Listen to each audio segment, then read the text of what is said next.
Feliz sábado, hermanos y hermanas. Qué bueno estar aquí con ustedes para comenzar el santo día del Señor. Gloria a Dios.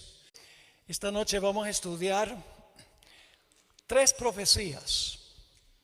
Son largas, pero no se preocupen que mañana no es día de trabajo. Vamos a estudiar primordialmente la profecía de Apocalipsis 12, pero también vamos a estudiar algunos aspectos sobre Apocalipsis 13 y Daniel el capítulo 7. Así que vamos a tener una oración y entonces entramos de lleno al estudio de la palabra del Señor. Muchas gracias por venir. Yo sé que durante la semana es muy difícil. Yo también he estado en el carro batallando el tráfico y yo sé que salen del trabajo tarde, de la escuela. Es bien difícil llegar y aprecio mucho que los que han venido han hecho acto de presencia y le agradezco también a todos los demás que esta noche están aquí. Oremos y entramos de lleno a nuestro estudio. Nuestro Padre y nuestro Dios, qué grato privilegio tenemos de acercarnos a tu trono con confianza, porque venimos en el precioso y poderoso nombre de Cristo nuestro Salvador. Y sabemos que cuando venimos en el nombre de Jesús, tú inclinas tu oído para escuchar nuestra plegaria y para responderla. Pedimos, Señor, esta noche tu Santo Espíritu, primero para abrir nuestra mente para entender y en segundo lugar para que podamos practicar y proclamar este maravilloso mensaje de verdad presente que tú has dado a tu iglesia ahora al final de la historia. Acompáñanos pues. Reclamamos la promesa de la presencia de Jesús aquí, porque lo pedimos en su nombre. Amén. Desde que se inició la guerra entre Hamás e Israel el 7 de octubre, se ha levantado mucha especulación profética entre los evangélicos y en algunos círculos adventistas. Hablan de la victoria de Israel sobre Hamás, sobre el rapto, la reconstrucción del templo de Jerusalén, el momento cuando un personaje malévolo se va a sentar en el templo proclamándose Dios por 3 años y medio, y la gran tribulación que sufrirá el pueblo de Israel durante esa gran tribulación. Todo esto es una distracción, es especulación. Se basa en un método indisciplinado de estudiar las profecías. Hoy vamos a estudiar con disciplina la profecía de Apocalipsis 12.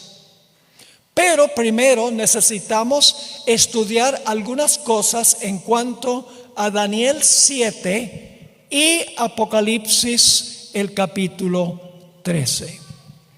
Pero examinemos primeramente la profecía de Daniel 7, y yo sé que no tengo que leer muchos versículos porque indudablemente la mayoría de los que estamos aquí conocemos la profecía de Daniel 7. En este capítulo tenemos una cadena de eventos, uno después de otro. En primer lugar tenemos 3 poderes, 3 reinos en el Antiguo Testamento. En primer lugar, en Daniel 7 tenemos un león, y el león representa el gobierno de Babilonia, que gobernó desde el año 605 al año 539 antes de Cristo. Luego en Daniel 7 hay un oso. El oso representa el reino de Medo-Persia, que se levantó en el año 539 y gobernó hasta el año 331 antes de Cristo. Luego tenemos una tercera bestia que es un leopardo, y el leopardo representa el reino de Grecia, muy bien, que gobernó desde el año 331 antes de Cristo hasta el año 168 antes de Cristo. Esos son los tres primeros poderes de Daniel 7: Babilonia, Medo-Persia y Grecia. Tres reinos durante el periodo del Antiguo Testamento. Pero luego tenemos una cuarta bestia. Y esa bestia en Daniel 7 tiene tres etapas. Tres etapas. Y ustedes dicen, ¿cuáles son las tres etapas de esta cuarta bestia? Vamos a leer Daniel 7, 23 y 24 para determinar cuáles son las tres etapas de la cuarta bestia. Y la cuarta bestia representa el imperio romano. Muy bien, el imperio romano que vino después de Babilonia, Medo-Persia y Grecia. Vamos a leer con cuidado Daniel 7, 23 y 24. Dijo así: la cuarta bestia será un cuarto reino en la tierra. Así que la cuarta bestia, que es una bestia espantosa y terrible, en realidad es un dragón, aunque no es la palabra que usa Daniel 7, representa el imperio romano. Así que dice: la cuarta bestia será un cuarto reino en la tierra, el cual será diferente de todos los otros reinos, es decir, de los primeros tres, y a toda la tierra devorará, trillará y despedazará. Y ahora escuchen la segunda etapa de este reino. Dice: y los 10 cuernos significan que de aquel reino, ¿de cuál reino? De este cuarto reino, de aquel reino se levantarán 10 reyes o reinos. Quiero preguntarles, cuando primero se levantó esta bestia, que es en realidad un dragón, como veremos, ¿ya tenía los cuernos en la cabeza cuando se levantó la cuarta bestia? No. Leímos con cuidado el texto. Dice: los 10 cuernos significan que de aquel reino se levantarán 10 reinos. Es decir, los 10 reinos se levantan después que esta bestia gobierne por un tiempo. De aquel reino se levantan 10, lo cual significa que cuando este dragón primero se levantó, no estaban los 10 reinos, se levantaron después. Es decir, esa es la segunda etapa de esta cuarta bestia. Pero hay una tercera etapa. Dice: los 10 cuernos significan que de aquel reino, es decir, del cuarto reino, se levantarán 10 reyes o reinos, y tras ellos, ¿qué significa tras ellos? Después de ellos se levantará otro, el cual será diferente de los primeros, y a 3 reyes derribará. 3 etapas. La cuarta bestia gobernando sola. De ese reino salen 10. Y luego entre los 10 sale el cuerno pequeño. 3 etapas de la cuarta bestia. Así que hasta ahora hemos visto Babilonia, Medo-Persia, Grecia, el imperio romano dividido, y luego el cuerno pequeño, que también es un poder romano porque sale de la cabeza de la cuarta bestia que representa Roma. Otra etapa de Roma. Es decir, en primer lugar tenemos el dragón sin cuernos, la bestia terrible sin cuernos. Eso es Roma desde el año 168 antes de Cristo hasta el año 476 después de Cristo. La segunda etapa, los 10 cuernos, se levantan cuando el Imperio Romano cae. Y eso ocurrió entre el año 476 y el año 538. Y luego, cuando los 10 reinos estaban completos en el año 538, se levantó el cuerno pequeño que gobernó por tiempos y la mitad de un tiempo, que equivale a 1260 años. ¿Estamos claros hasta ahora? Yo creo que estos son detalles que muchos ya conocíamos. Así que tenemos 6 etapas hasta ahora, que nos llevan desde el año 605 a.C. hasta 1798. Toda una cadena de eventos. Babilonia, Medo-Persia, Grecia, el Imperio Romano dividido, y luego otra Roma papal, que gobierna hasta el año 1798. Pero hay un par de detalles que no encontramos en Daniel 7, pero que están en Apocalipsis 13. Es decir, Daniel 7 no tiene toda la historia. Dios solamente lleva a Daniel hasta cierto punto, hasta el momento cuando el cuerno pequeño deja de gobernar. Pero Apocalipsis 13 amplía 2 etapas de este cuerno pequeño que no se mencionan en Daniel el capítulo 7. ¿De qué estamos hablando? Les voy a decir y luego lo vamos a mirar en Apocalipsis 13.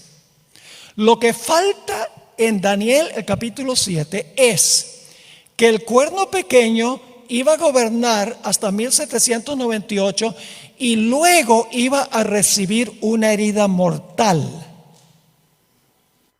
Eso no está en Daniel 7. Que el cuerno pequeño iba a dejar de gobernar porque iba a recibir una herida de muerte. Es decir, por un tiempo, el cuerno pequeño, que se le llama la bestia en Apocalipsis 13, iba a estar convaleciendo con una herida mortal. Iba a estar fuera de comisión. No iba a poder perseguir más. Iba a perder su poder, en otras palabras. Y otro punto que no menciona Daniel 7 es que luego de la herida mortal, después de un tiempo de estar convaleciendo, la herida mortal se iba a sanar. Es decir, el cuerno pequeño o la bestia iba a recuperar su poder para portarse como había hecho en el pasado. ¿Está claro? Daniel 7 nos lleva hasta 1798. Apocalipsis 13, que vamos a mirar ahora, nos lleva hasta el sanamiento de la herida mortal y relata la herida mortal. Ahora vamos a Apocalipsis 13 y vamos a ver la perspectiva de Apocalipsis 13. Y vamos a leer los versículos 1 y 2. Y voy despacio. Para mí las cosas tienen que tener sentido, tienen que tener lógica, tienen que tener secuencia. No podemos tener una mezcolanza histórica. Ese es el problema que tienen los evangélicos. Ellos sacan esto aquí, sacan eso allá y sacan lo otro allá, todo sin orden y todo sin un sistema, así como estamos estudiando, un evento tras otro. Ese es el método historicista de estudiar las profecías. Las profecías en cadena comienzan en el día cuando escribió el profeta y culminan con la segunda venida de Jesús y relatan todos los eventos entre un momento y el otro momento.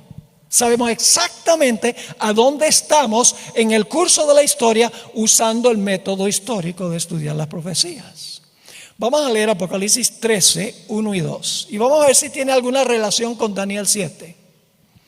Me paré sobre la arena del mar y vi subir del mar una bestia que tenía 7 cabezas y 10 cuernos, y en sus cuernos 10 diademas, y sobre sus cabezas un nombre blasfemo. Versículo 2. Y la bestia que vi era semejante a un, ¿qué? Leopardo, y sus pies como de oso, y su boca como boca de ¿alguna relación con Daniel 7? Sí, pero ahora fíjense algo muy interesante. Luego menciona el dragón. El dragón. ¿Qué fenómeno encontramos aquí? Todos los poderes de Daniel 7 se mencionan, pero están en orden inverso, en orden opuesto. Mientras que en Daniel tenemos león, oso, leopardo, dragón, en Apocalipsis 13 es dragón, leopardo, oso, león. ¿Por qué razón? Porque Daniel está mirando hacia adelante, mientras que Juan está viviendo en el periodo de la cuarta bestia y está mirando hacia atrás. No sé si me están entendiendo. Esa es la razón por la cual los poderes están inversos, porque Juan vivió en la época de la cuarta bestia, Daniel vivió en la época de la primera bestia. Daniel está contando lo que va a pasar, mientras que Juan está relatando lo que pasó. Así que dice: la bestia que vi era semejante a un leopardo, sus pies como de león, su boca como boca de oso, y su boca como boca de león.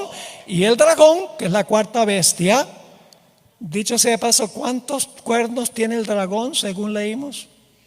10. ¿Tenía 10 cuernos el dragón de Daniel 7? Oh, claro que sí. Así que dice: y el dragón, con 10 cuernos, le dio ¿a quién? Le dio a la bestia su poder y su trono y grande autoridad. ¿Qué le dio la cuarta bestia a la bestia que se levantó del mar? Le dio su poder y su trono y grande autoridad. Ahora fíjense algo interesante aquí. Todos los poderes anteriores ascendieron al poder conquistando al anterior. Medo-Persia conquistó a Babilonia. Grecia conquistó a Medo-Persia. Roma conquistó a Grecia. Tuvo que pelear y luchar.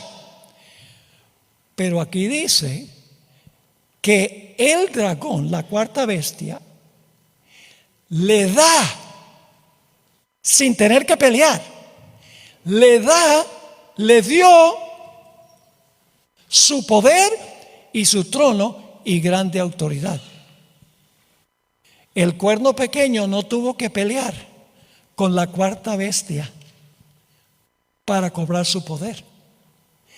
La bestia le dio, como dice aquí, su poder, su trono y grande autoridad. Así que tenemos en Apocalipsis el capítulo 13, tenemos en primer lugar un león, luego un oso, luego un leopardo, luego un dragón, o una bestia espantosa y terrible, como dice en Daniel el capítulo 7. El dragón tiene 10 cuernos, y luego el dragón de 10 cuernos le da su trono y su autoridad a la bestia.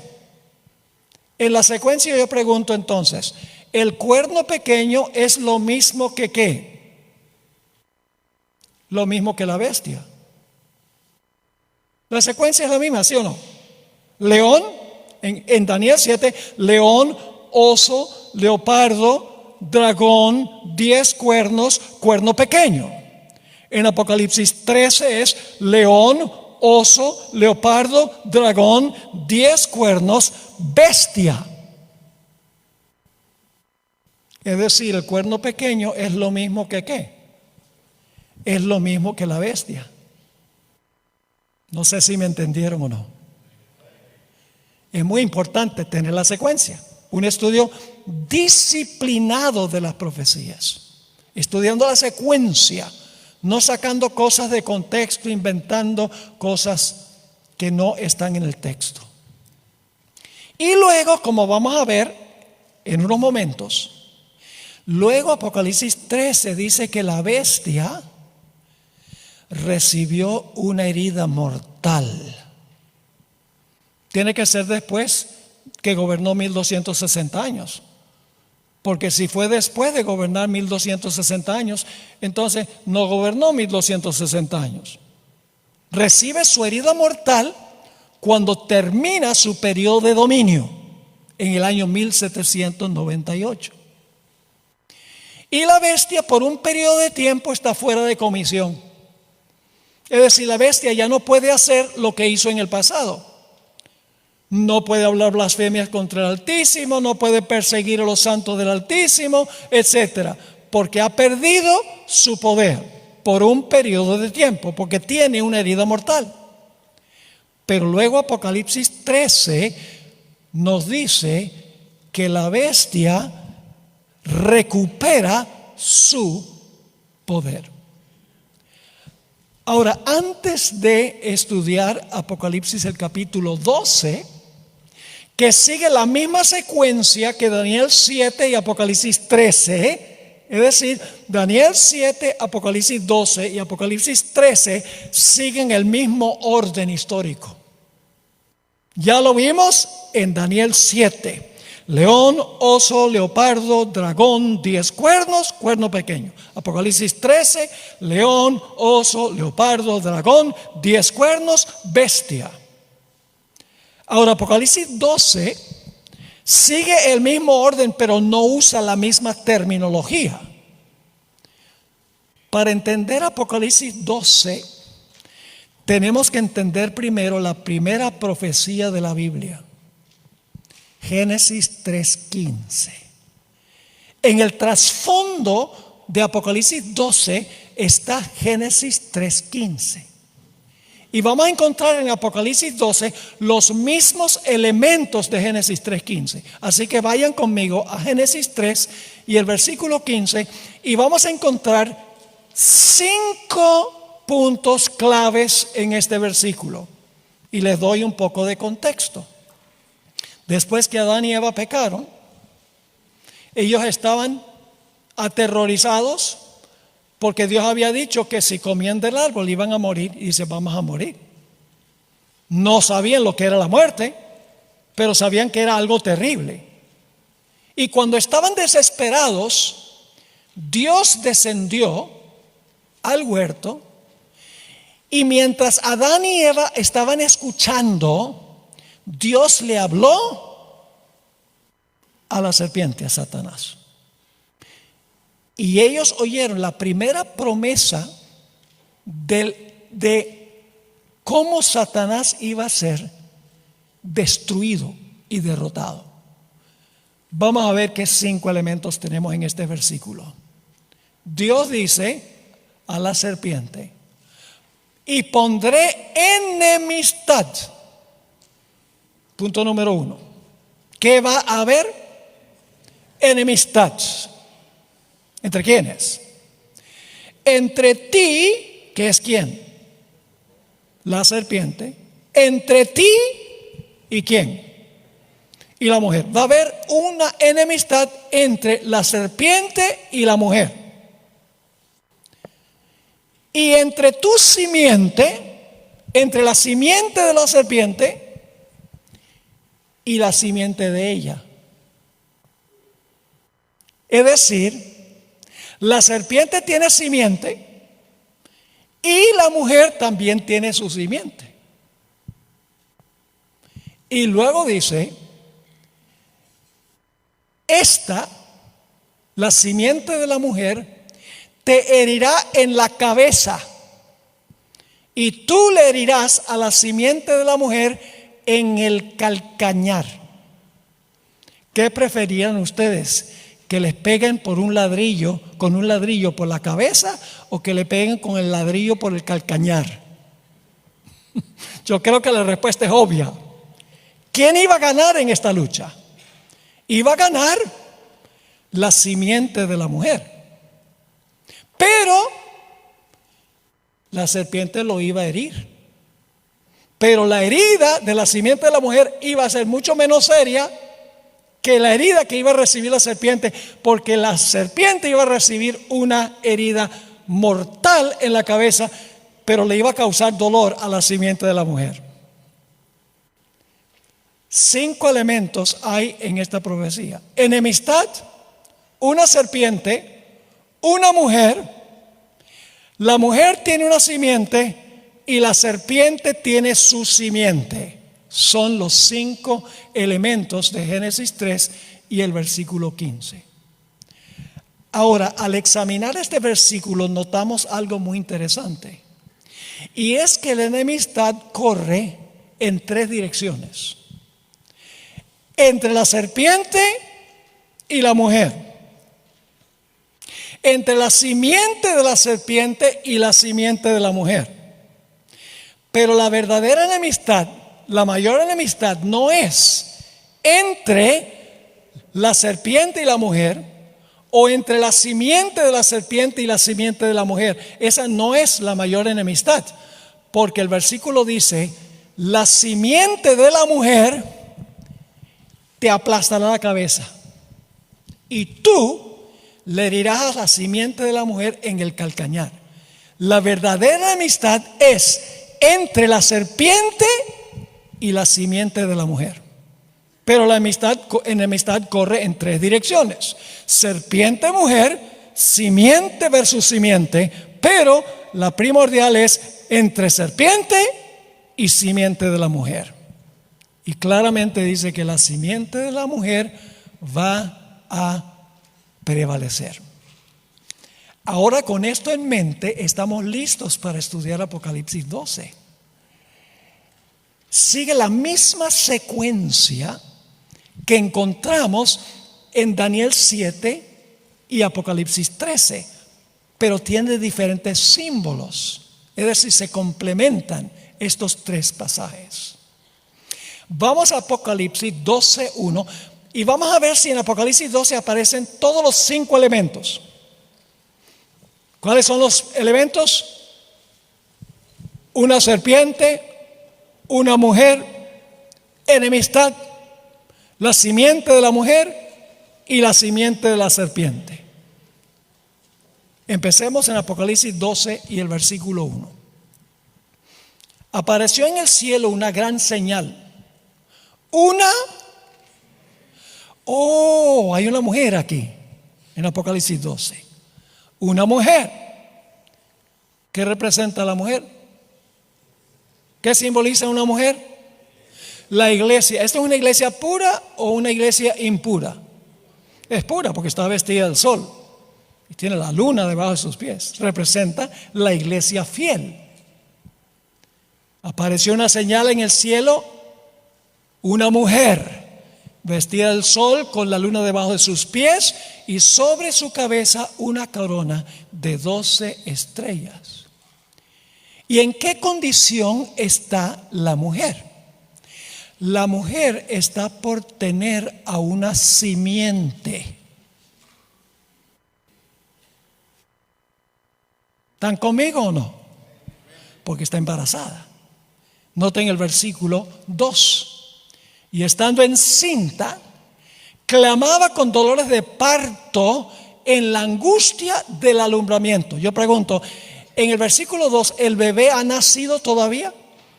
¿La simiente ha nacido todavía? No. Está todavía en el vientre de la mujer. Ahora yo les voy a hacer una pregunta tonta para recalcar un punto. ¿Quién existe primero, la mujer o la simiente?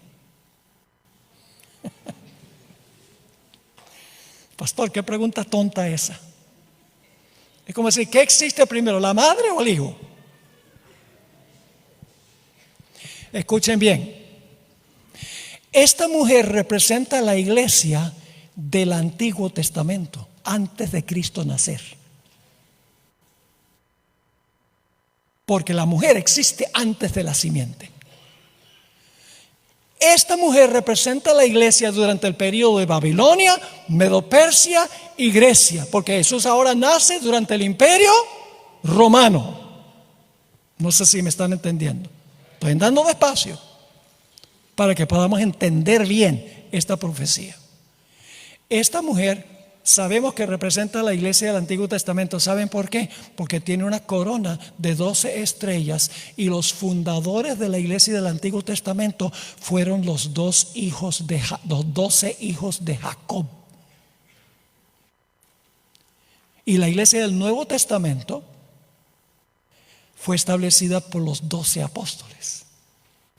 Es decir, esta mujer, como tiene una corona de 12 estrellas, significa que es la iglesia del Antiguo Testamento que se originó con los 12 patriarcas, con los 12 hijos de Jacob.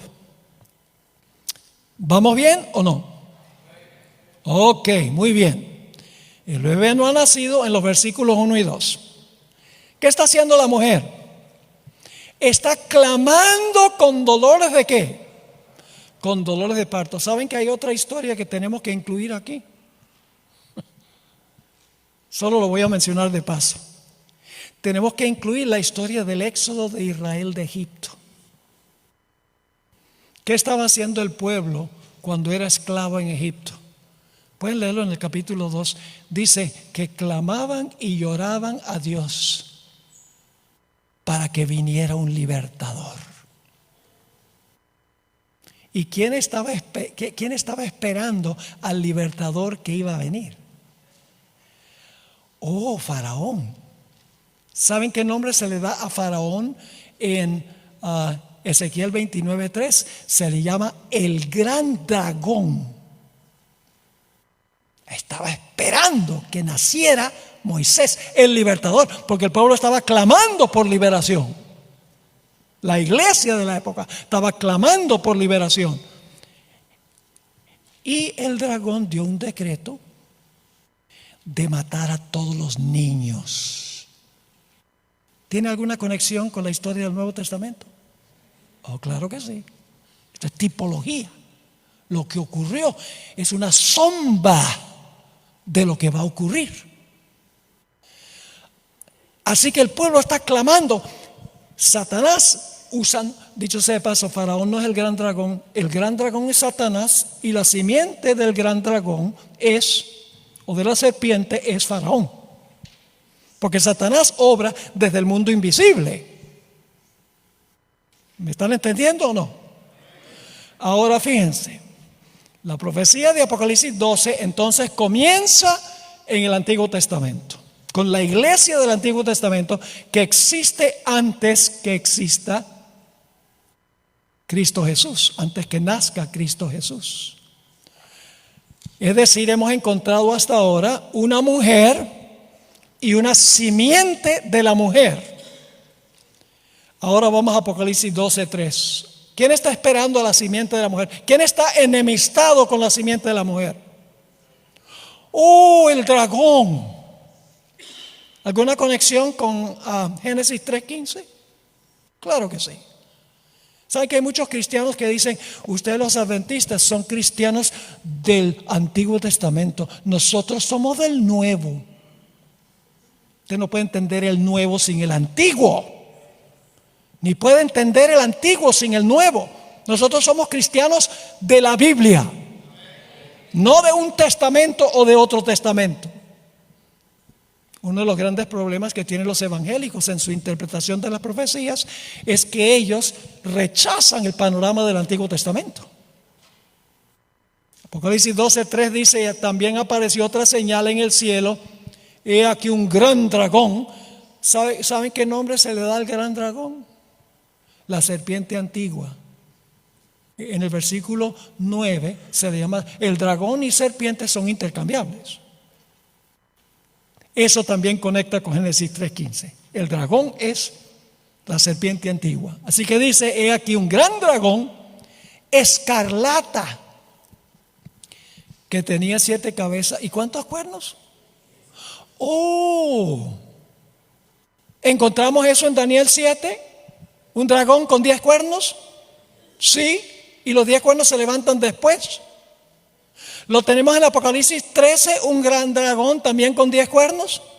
Y aquí tenemos el mismo dragón con 10 cuernos, es Roma. Igual que en Daniel 7 y Apocalipsis 13, estamos hablando de Roma, aquí en Apocalipsis 12.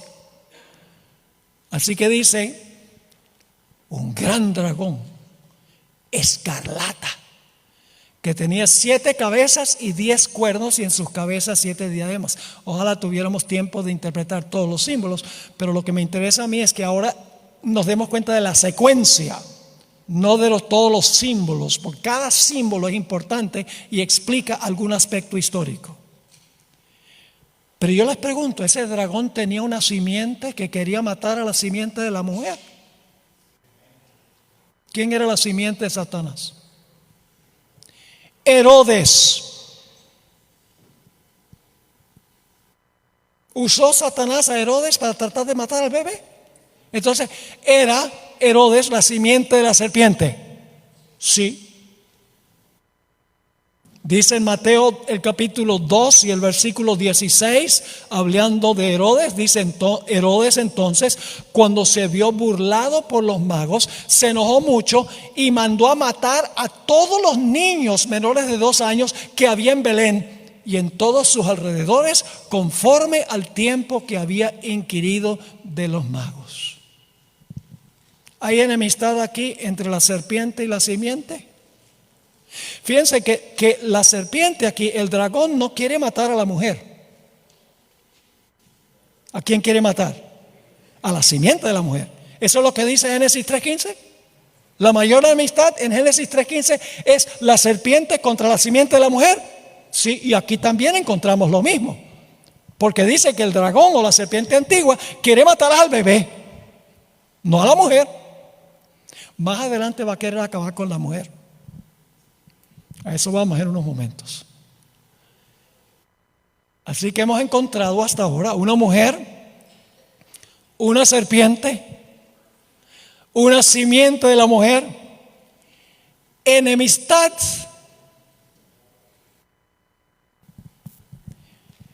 Y ahora quiero que noten Apocalipsis 12 y el versículo 4.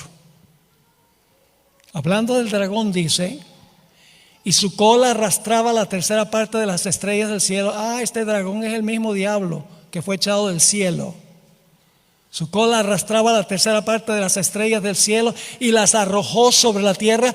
Y el dragón se paró frente a la mujer que estaba para dar a luz, a fin de devorar a su hijo tan pronto como naciese. ¿Contra quién es especialmente la enemistad de la serpiente o el dragón? Contra la simiente de la mujer primero. Tenemos entonces los 5 elementos de Génesis 3:15. ¿Hay enemistad? Sí. ¿Hay una serpiente? Sí. ¿Hay una mujer? Sí. ¿Hay una simiente de la mujer? Sí. ¿Hay una simiente de la serpiente? También sí. ¿Quién ganó? ¿Pudo el dragón herir a la simiente de la mujer? ¿Pudo herirlo? Claro que sí. Lo hirió al final de su vida cuando fue crucificado. Pero Jesús resucitó. Es decir, la simiente de la mujer ganó. ¿Y cómo sabemos eso? Vamos a leer el versículo 5. Ella dio a luz un hijo varón. Dicho sea de paso, no conozco ningún hijo que no sea varón. Se recalca que es masculino, la simiente. Dice, ella dio a luz un hijo varón que regirá con vara de hierro a todas las naciones, y su hijo fue arrebatado para Dios y para su trono. ¿Quién ganó? La simiente de la mujer, porque fue arrebatado a Dios y a su trono, sobrevivió, ganó. Así que tenemos el periodo del Antiguo Testamento en Apocalipsis 12. No dice león, oso, leopardo, pero la mujer en la iglesia del Antiguo Testamento, porque la simiente no ha nacido todavía. Y luego tenemos la cuarta bestia. Apocalipsis 12 comienza con la cuarta bestia. Y solamente menciona de paso que el Antiguo Testamento representa a la mujer. Y entonces Jesús nace durante el periodo del Imperio Romano. ¿Cuál sería la siguiente etapa? ¿Le parece los 10 cuernos? Este dragón, ¿cuántos cuernos tiene? Tiene 10. Ahora, quiero explicarles algo. Esto es muy importante. La gente dice, sí, pero cuando se muestra el dragón en Apocalipsis, el capítulo 12, dice que ya tiene los 10 cuernos. No dice que los cuernos se levantaron después que la cuarta bestia gobernó por un tiempo. Y es cierto. Pero tenemos que comparar Apocalipsis 12 y 13 con Daniel 7. Daniel 7 sí da la secuencia. Daniel 7 dice que primero es la cuarta bestia, luego se levantan los 10 y luego entonces se levanta el cuerno pequeño. Así que tenemos que interpretar Apocalipsis 12 y 13 a la luz de la secuencia que da el libro de Daniel. Tenemos que comparar un texto con otro texto. Es como, por ejemplo, les doy otro ejemplo de esto, donde se presenta el dragón con los 10 cuernos como si se hubieran levantado al mismo tiempo. Les doy un ejemplo de cómo sucede esto en otra parte. En Daniel capítulo 7 dice que el leopardo tiene 10 cabezas, tiene 4 cabezas. El leopardo tiene 4 cabezas. Cuando se levanta. En ninguna parte allí dice que primero gobierna el leopardo y después entonces le salen las 4 cabezas. Cuando se levanta el leopardo ya tiene las 4 cabezas. Pero si ustedes comparan Daniel capítulo 8, dice que hay una secuencia. En Daniel 8 ya no es un leopardo que representa esa nación, sino un macho cabrío. Se levanta un macho cabrío y tiene un cuerno, que es el primer rey Alejandro Magno, y luego dice que el cuerno es quebrado y le salen 4. Claramente los 4 cuernos representan lo mismo que las 4 cabezas, pero Daniel 8 nos explica que las 4 cabezas se levantan después que ha gobernado el reino por un tiempo. ¿Me están entendiendo o no? Así que tenemos el dragón y luego tenemos los 10 cuernos del dragón. ¿Cuál sería el próximo poder que esperaríamos? ¿Cuál sería el próximo poder? ¿Les parece que el cuerno pequeño? ¿El periodo del cuerno pequeño les parece razonable? Sí. Porque ya vimos, Antiguo Testamento, Babilonia, Medo-Persia y Grecia. Imperio Romano, cuando nace el niño. Luego le salen 10 cuando comparamos Daniel capítulo 7, 23 y 24. El siguiente poder tiene que ser el cuerno pequeño o la bestia. Vamos al versículo 6 de Apocalipsis, el capítulo 12. Esto es inmediatamente después que la simiente de la mujer es arrebatado a Dios y a su trono. Y la mujer huyó al desierto. Ahora, ¿contra quién se va a lanzar el dragón o la serpiente? No pudo con la simiente de la mujer, así que dice, me voy tras la mujer. También eso está en Génesis 3:15. La enemistad es entre la serpiente y la mujer también, pero primero con la simiente de la mujer. Pero ahora dice, perdí a la simiente, ahora me voy a lanzar contra la mujer que trajo al mundo la serpiente, la simiente. Así que dice, la mujer huyó al desierto. Ahora quiero que recuerden estos detalles. Donde tiene lugar preparado por Dios para que allí la sustenten por 1260 días. ¿Cuáles son los elementos de este versículo? Mujer huye al desierto, a un lugar preparado por Dios, donde Dios la sustenta 1260 días. Ahora vamos al versículo 14. para ver si es paralelo. Se le dieron a la mujer las dos alas de la gran águila para que volase de delante de la serpiente. ¿A dónde? Al desierto, a su lugar, donde es sustentada. Los mismos elementos del versículo 6, ¿sí o no? Los mismitos. Porque hay una mujer, dice, huye al desierto, a su lugar, donde es sustentada, pero el periodo de tiempo se explica con diferente terminología. Mientras que en el versículo 6 dice que la mujer huyó por 1260 días, que son años. El versículo 14 dice, donde es sustentada por un tiempo, tiempos y la mitad de un tiempo. La misma expresión de Daniel 7, del cuerno pequeño. ¿Estamos siguiendo la misma secuencia? ¿Sí o no? La misma.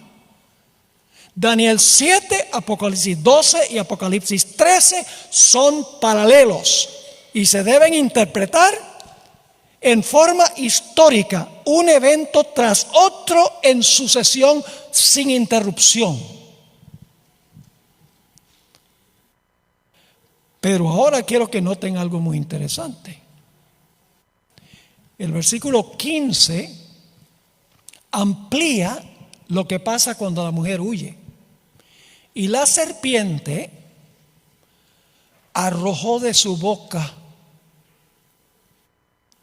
tras la mujer agua como un río para que fuese arrastrada por el río.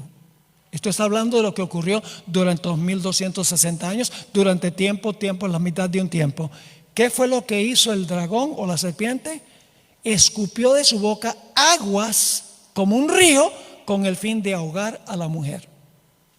¿Qué representan las aguas? Muchedumbres, naciones, lenguas y pueblos. Satanás sigue usando instrumentos, sigue usando su simiente. Usó a las naciones, lenguas y pueblos de Europa persiguiendo a la mujer con el fin de ahogarla, de matarla.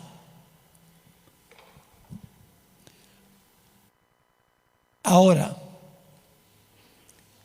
cuando la mujer está huyendo y el dragón está escupiendo sus muchedumbres y gentes tratando de ahogar a la mujer, que es la persecución durante los 1260 años, algo viene al rescate de la mujer.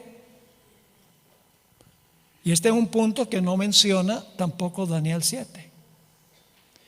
Dice en el versículo 16, pero la tierra ayudó a la mujer. ¿Qué pasa cuando la mujer está siendo perseguida? Cuando Satanás está usando multitudes, lenguas y naciones para ahogar y matar a la mujer. ¿Quién viene al rescate para ayudar a la mujer? La tierra. La tierra ayudó a la mujer. ¿Y cómo lo hizo? Pues la tierra abrió su boca, todo esto es simbólico, y tragó el río que el dragón había echado de su boca. Es decir, la persecución cesa. ¿Qué representa aquí la tierra? Es la pregunta clave. ¿Qué representa la tierra? La tierra representa el territorio de los Estados Unidos, no los Estados Unidos, el territorio geográfico de los Estados Unidos. Yo pregunto, ¿a dónde huyó la mujer cuando estaba siendo perseguida en Europa? Huyó a una tierra deshabitada, lo que es ahora los Estados Unidos, la nación de los Estados Unidos. Es decir, en este momento, la tierra, cuando la tierra ayuda a la mujer, todavía no existe la nación, solo el territorio. Pronto viene Thanksgiving. ¿Saben qué conmemora Thanksgiving? el Día de Acción de Gracias, el escape de los peregrinos de Europa para venir acá para escapar a la persecución.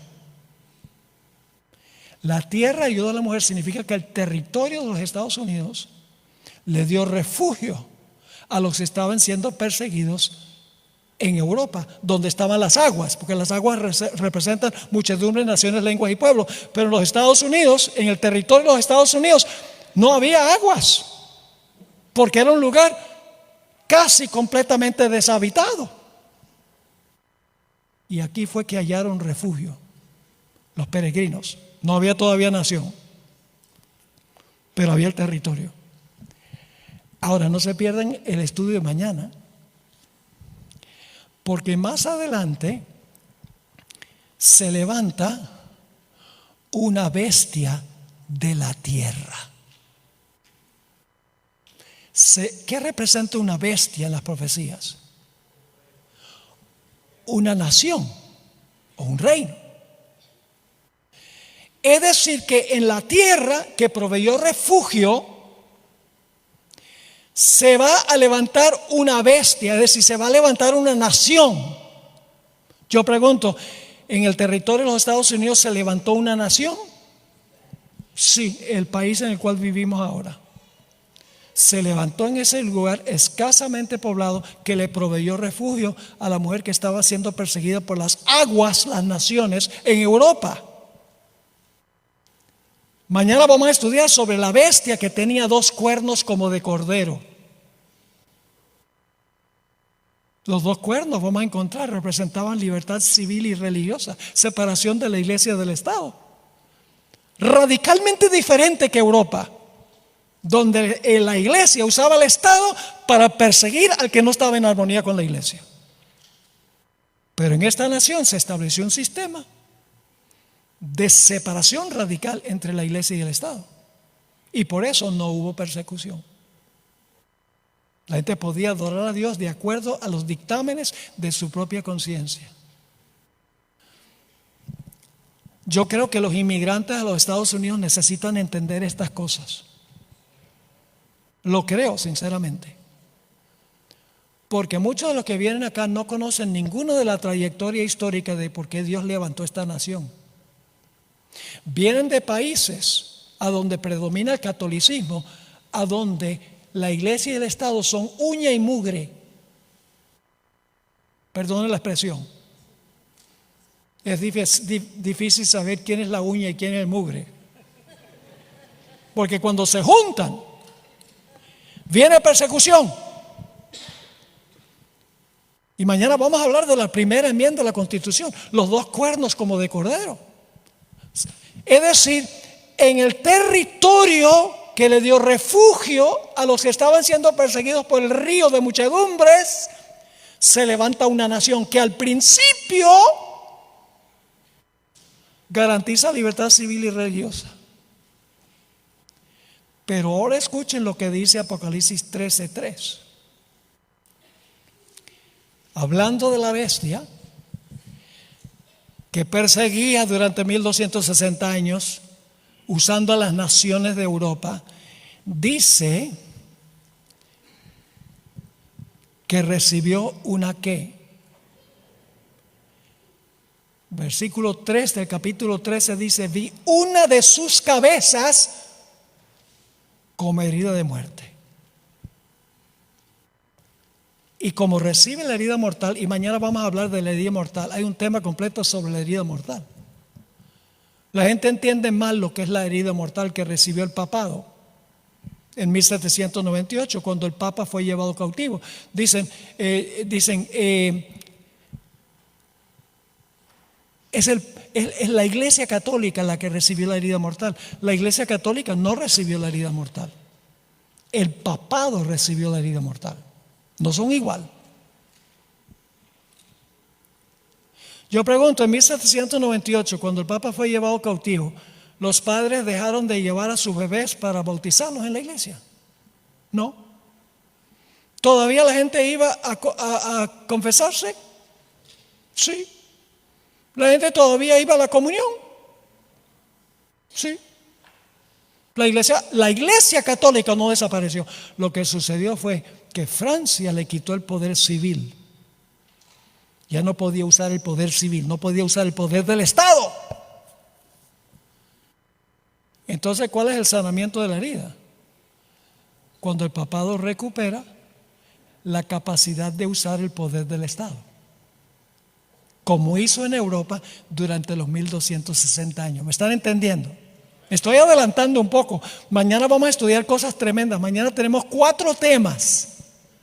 Así que traigan la almohada y la cobija. No para dormir por la mañana, no. Ahora yo pregunto, Daniel 7 dice que el cuerno pequeño iba a recibir una herida mortal. No. Dice que se le iba a sanar la herida mortal, Daniel 7, al cuerno pequeño, no. Pero Apocalipsis sí lo dice. Apocalipsis 13 expande lo que dice Daniel 7. Da más luz, más información. Ahora, fíjense algo interesante aquí. Vamos a leer Apocalipsis 13:11. Después vi otra bestia que subía de la tierra, es decir, el territorio que le dio refugio a la mujer que estaba siendo perseguida. Y tenía 2 cuernos semejantes a los de un cordero, pero ahora escuchen algo pasa aquí. Pero hablaba como un dragón. ¡Wow! ¿Cuándo va a hablar como un dragón? Cuando le devuelva el poder al poder papal. Mañana vamos a estudiar esto en detalle. Quiero nada más ahora que tengan la perspectiva, el panorama.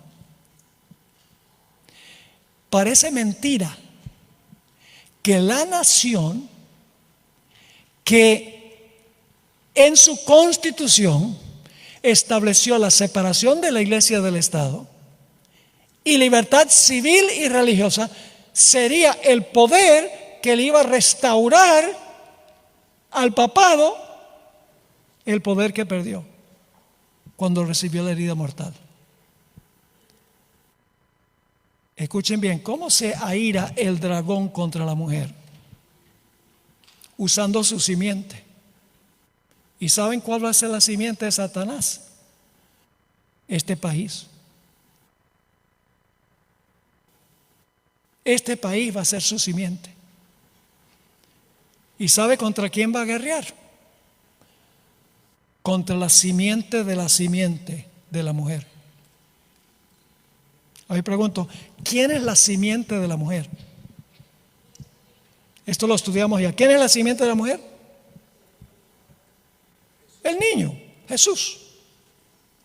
Pero la guerra final, fíjense lo que dice Apocalipsis 12:17.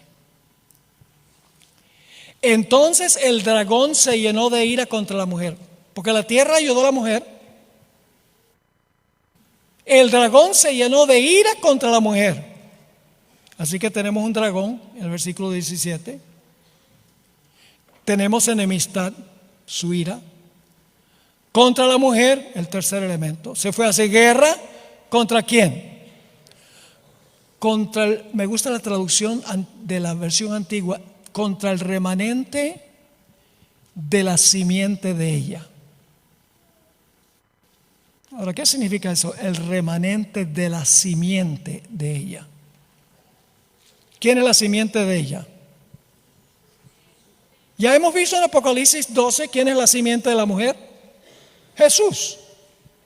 Entonces yo pregunto, ¿quién es, según este texto, quién es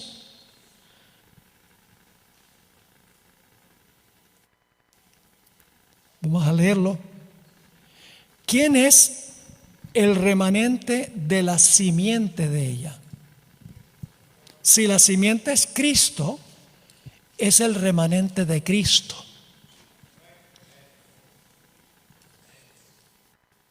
La simiente de la simiente, ¿ve? Es decir, que en el trasfondo de esta profecía tenemos que estudiar Daniel 7. Tenemos que estudiar Apocalipsis 13. Tenemos que estudiar Génesis 3:15.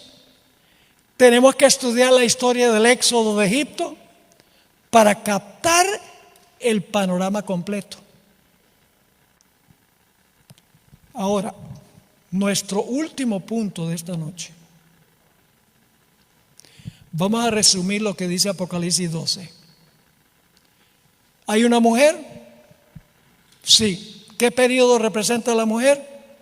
Antes que el bebé nazca, la iglesia del Antiguo Testamento. ¿Hay un dragón? Sí, la primera etapa del Imperio Romano.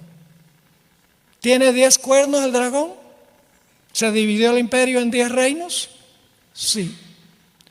¿Tiene el dominio del cuerno pequeño por 1260 años? La misma secuencia. ¿Recibe este poder una herida mortal? ¿Queda fuera de comisión porque la tierra ayuda a la mujer? ¿Y se levanta una nación que garantiza libertad civil y religiosa? Sí. Pero ¿se va a levantar otra vez la persecución contra la simiente de la simiente? Sí. Ahora, ¿quién es este pueblo? Hay 4 características de este pueblo. Número 1, se levanta cuando terminan los 1260 años. Porque dice que después de que la tierra ayuda a la mujer, dice, entonces el dragón se airó contra la mujer, contra el remanente de la simiente. En segundo lugar, se levanta en el territorio de los Estados Unidos. Ahí tiene su origen. ¿Cómo sabemos eso? Por la sencilla razón de que el versículo anterior dice que la tierra ayudó a la mujer y luego dice que el diablo se enoja. En tercer lugar dice que guardan los mandamientos de Dios. ¿Cuántos? Todos. Y tienen el testimonio de Jesucristo, que es el espíritu de profecía. Para conseguir la iglesia verdadera tienen que tener esas 4 características. Tiene que haber tenido su origen en los Estados Unidos. Tiene que ser una iglesia que fue perseguida. Tiene que ser una iglesia que guarda los mandamientos de Dios. Tiene que ser una iglesia que tiene en su medio el don de profecía. Quiero terminar leyendo una cita que encontramos en el Conflicto de los Siglos, página 567. Está hablando del papado, del proceso de sanación de la herida. Dice ella, está aumentando solapadamente sus fuerzas. En inglés la palabra forces significa sus aliados. Está aumentando solapadamente sus fuerzas sin despertar sospechas. ¿Cuántos cristianos hoy en día le tienen temor al papado? Nadie. Los enemigos son los musulmanes. De eso hablan los cristianos. ¿Cuántos cristianos dicen el peligro más grande para los Estados Unidos es el papado? Le han perdido el miedo. Porque creen, bueno, el papado ya no tiene ninguna relevancia. Está aumentando solapadamente sus fuerzas, sin despertar sospechas, con el fin de adelantar sus propios propósitos hasta que llegue el momento de morder. La palabra en inglés es strike, que es lo que hace una serpiente. Está usando terminología de la serpiente. Sigue diciendo, lo único que desea el papado es ganarse un terreno ventajoso. Y este ya se le está concediendo. Pronto veremos y sentiremos cuál es el propósito del elemento romano. El elemento romano es el uso del poder civil, de la espada del poder civil, para perseguir a los que no están de acuerdo con la iglesia. Así que dice, pronto veremos y sentiremos cuál es el propósito del elemento romano. Cualquiera que crea y obedezca la palabra de Dios incurrirá reproche y persecución. Así que, hermanos y hermanas, ¿entendieron lo que estudiamos? ¿Les quedó claro? Traté de ir lo más despacio posible para que pudiéramos entender. Ahora que tenemos esta secuencia clara, ya vamos mañana mucho más fácil entender lo que vamos a estudiar, porque mañana vamos a dedicar un tema para hablar de la bestia con cuernos de cordero. Voy a comprobar que es los Estados Unidos. Vamos a tomar un tema completo para hablar de la herida mortal y del sanamiento de la herida mortal, apelando a la historia y apelando a la Biblia. Y luego vamos a hablar de la gran crisis final que le espera al pueblo de Dios. ¿Cuántas iglesias en el mundo conocen lo que estudiamos esta noche? Fuera de la iglesia adventista, ¿cuántos conocen este mensaje? Ninguna otra iglesia interpreta las profecías de esta manera, de una manera sistemática, ordenada, disciplinada. Entonces, ¿cómo van a saber ellos quiénes van a ser los enemigos del remanente al final de la historia? Todos están mirando ¿hacia dónde? Hacia Israel. Ay, que se va a reconstruir el templo, se va a sentar una persona bien malévola allá, que es el anticristo, va a perseguir a los judíos, pero la iglesia se habrá ido en el rapto. Entonces, esos son los enemigos, de eso tenemos que cuidarnos. Y mientras tanto, los enemigos crecen en Roma y los Estados Unidos y nadie lo ve porque están mirando a donde no es. ¿Quién les va a contar dónde es el conflicto y sobre qué tiene que ver el conflicto? Tenemos que estudiar y predicar las profecías, que no es popular ni siquiera en la iglesia adventista hoy. No, predica del amor de Jesús. Amén. Estamos hablando del amor de Jesús, porque Jesús no quiere que nosotros estemos del lado equivocado. El amor no es algo así como una emoción, un sentimiento. Ay, sí. No. El amor es disciplinado. Tenemos que regresar otra vez, hermanos y hermanas, a nuestras raíces que son proféticas. Nuestros pioneros tenían clara la interpretación de las profecías. La sierva de Dios dice que la iglesia adventista existe solo con un propósito: proclamar los mensajes de los 3 ángeles. Y dice que si la iglesia no hace eso, no tiene razón de existir. ¿Cuántas iglesias en el mundo conocen ustedes que dicen, nuestra misión es predicar los mensajes de los 3 ángeles al mundo? ¿Cuántas iglesias que conocen ustedes que dicen que esa es la razón de su existencia? Ninguna, solo esta. Así que nos incumbe estudiar las profecías y proclamarlas, porque queremos que la gente entienda lo que realmente va a suceder, que el conflicto tiene que ver con la ley de Dios. El conflicto tiene que ver con la adoración a Dios y guardar su santo sábado como señal de adoración a Dios. No es jamás contra los judíos. Eso no tiene nada de espiritual. No tiene nada que ver con adoración, con los mandamientos de Dios. Los motivos de la guerra final son espirituales, no son materiales. Y las iglesias del mundo necesitan saber eso. Y saben, me consuela el hecho de que Apocalipsis 18 dice que muchedumbres van a salir de las iglesias apóstatas para ingresar a la iglesia remanente del Señor. Estoy orando por ese día. Pero para eso tenemos que explicarles las profecías y hacerles la invitación: salid de ella, pueblo mío. Oremos. Padre, gracias por el mensaje espectacular que tú nos has dado como iglesia. Qué tremendo. No tenemos que tener angustia ni preocupación. No debemos perder el sueño por lo que está pasando en el mundo, porque todo estaba profetizado. Y desde que nosotros tengamos una relación estrecha e íntima contigo, no necesitamos temer nada.